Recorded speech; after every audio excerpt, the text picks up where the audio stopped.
রান্নাঘরে আবারও আপনাদেরকে অনেক অনেক স্বাগত। আজকে নতুন একটা রেসিপি নিয়ে চলে এসেছি। পুরো ভিডিওটা দেখার জন্য অনুরোধ রইল। আজকে ঢেঁড়সের একটা রেসিপি করে দেখাবো। চলুন তাহলে ঢেঁড়সটা প্রথমে কেটে নিই। এখানে আমি ঢেঁড়স নিয়েছি, আলু নিয়েছি আর একটা আম নিয়েছি। এটা দিয়েই দুর্দান্ত স্বাদের একটা রেসিপি করব। পুরো ভিডিওটা দেখার জন্য অনুরোধ থাকলো। এই ঢেঁড়সগুলোকে তুলে নেব গামলির মধ্যে।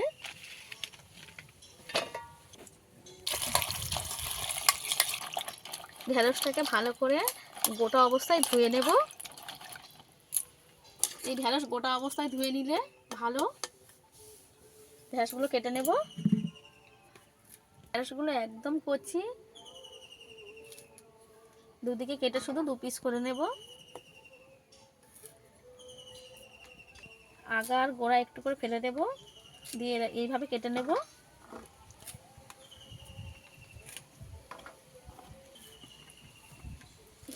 একইভাবে আমি পুরো ঢেঁড়সটাকে কেটে নেব।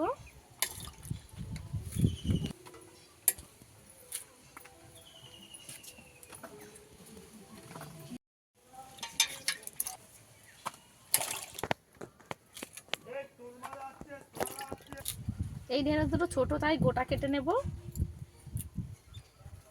সব ঢেঁড়স আমার কেটে নেওয়া হয়ে গেছে।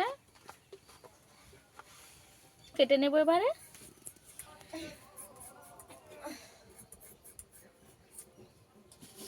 আলুগুলো বেশি বড় সাইজের না, ছোট সাইজের আলু।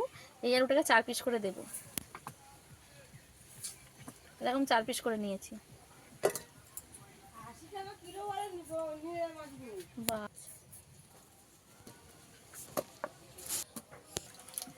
সন্ন্যাসী হোক, স্বপ্ন দেখছি। আলু আর ঢেঁড়স কেটে নিয়েছি।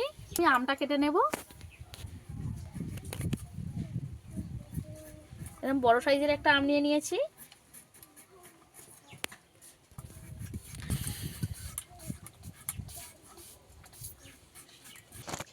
এবার আমটাকে কেটে নেব। এবার এই কুশিটাকে ফেলে দেব, দিয়ে এইভাবে সরু সরু করে কেটে নেব।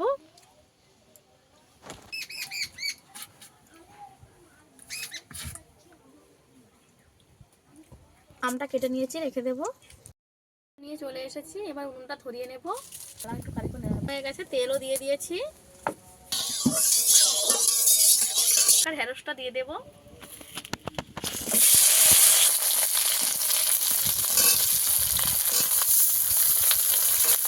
ঢেঁড়সটাকে ভালো করে ভেজে নেব। একদম ঢেঁড়সটাকে ভেজে লাল লাল করে নেব। লবণ দিয়ে দেব।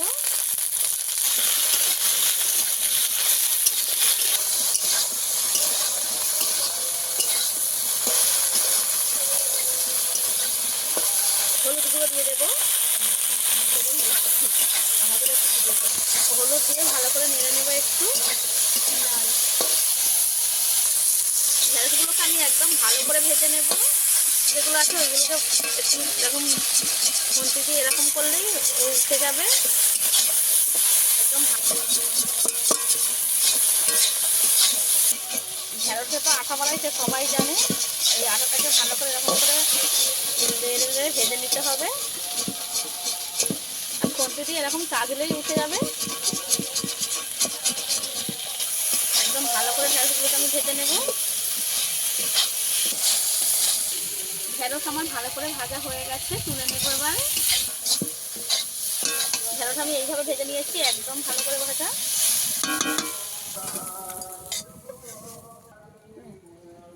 কড়ার মধ্যে তেল দিয়ে দেব। এখানে আমি সাদা জিরে ফোড়নে দিচ্ছি। আপনাদের কাছে যদি কালো জিরে থাকে কালো জিরেটাই দেবেন। দিয়ে দেবো আলু কেটে রাখা।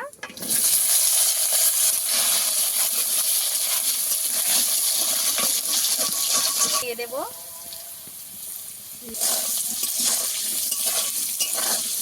রান্নাটা কিন্তু নিরামিষভাবেই করবো, একদম নিরামিষ একটা রেসিপি। আলুটাকেও ভালো করে একটু ভেজে নিতে হবে।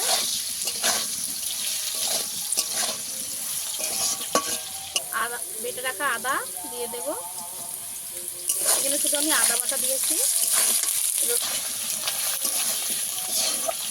আদা দিয়ে দিয়েছি। এবার হলুদ গুঁড়ো দিয়ে দেব। হলুদ গুঁড়ো, লঙ্কার গুঁড়ো,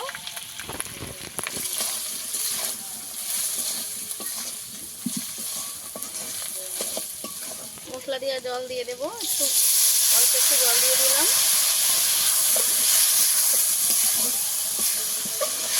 এখানে আমি জিরে বেটে রেখেছিলাম, দিয়ে দেবো।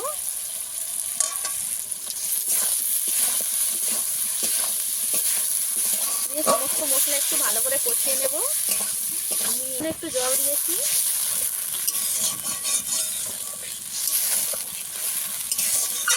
করে শুকিয়ে নেবো কষাতে কষাতে। কষাতে কষাতে তেল ছেড়ে গেছে একদম। আরও একটু কষিয়ে নেব। যখন দেখবে যে এটা তেল ছেড়ে যাচ্ছে তখন জানবেন যে ভালোভাবে কষানো হয়ে গেছে। যেহেতু এটা নিরামিষ একটা রেসিপি, একটু ভালো একদম আলু সেদ্ধ হয়ে গেছে কষাতে কষাতে। এই যে খুন্তি দিয়ে চাপ দিতেই কেটে যাচ্ছে। এবারে দিয়ে দেবো ভেজে রাখা ঢেঁড়সটা, দিয়ে একটু কষিয়ে নেবো যাতে করে ঢেঁড়সে কোনো গন্ধ না থাকে।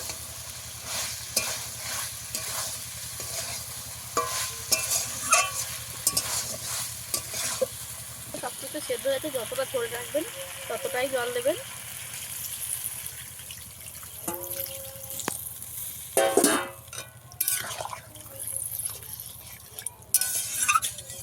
আমি এটা একটু ঝোল ঝোল রাখবো, আর একটু জল দিয়ে দেবো।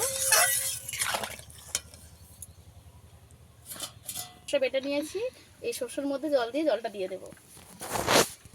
আপনারাই অবশ্যই করে সর্ষে দেবেন, আর জল দেব না।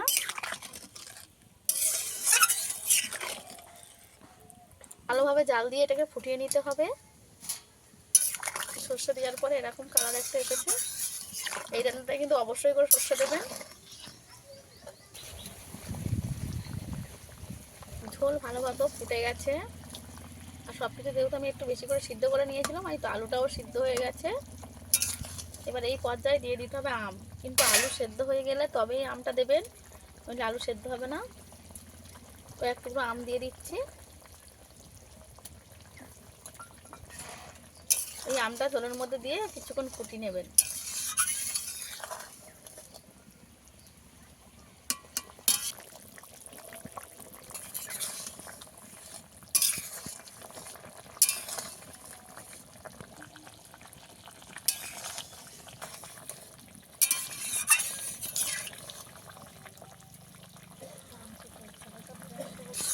এই রান্নাটা আমার রেডি হয়ে গেছে, নামিয়ে নেব এবারে।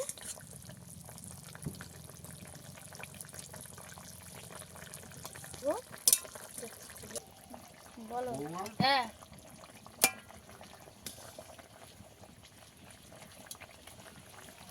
সব কিছু ভালো মতো সিদ্ধ হয়ে গেছে। দেখুন বন্ধুরা, আমটাও সিদ্ধ হয়ে গেছে। এই যে কাটলেই ভেঙে যাচ্ছে।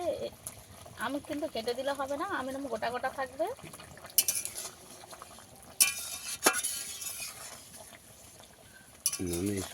এই রান্নাটা আমার রেডি হয়ে গেছে, নামিয়ে নেব। এই রেসিপিটা খেতে কিন্তু দুর্দান্ত হয়। রেসিপিটা কেমন লেগেছে অবশ্যই কমেন্টে জানাবেন। এই রেসিপিটা অবশ্যই একবার বাড়িতে ট্রাই করবেন। ভালো লেগে থাকলে লাইক, কমেন্ট, শেয়ার ও আমার চ্যানেলটিকে সাবস্ক্রাইব করে পাশে থাকা অনুরোধ রইল। আজকের এই পর্যন্ত, দেখা হচ্ছে অন্য কোনো নতুন ভিডিও নিয়ে। ততক্ষণ ভালো থাকবেন, সুস্থ থাকবেন।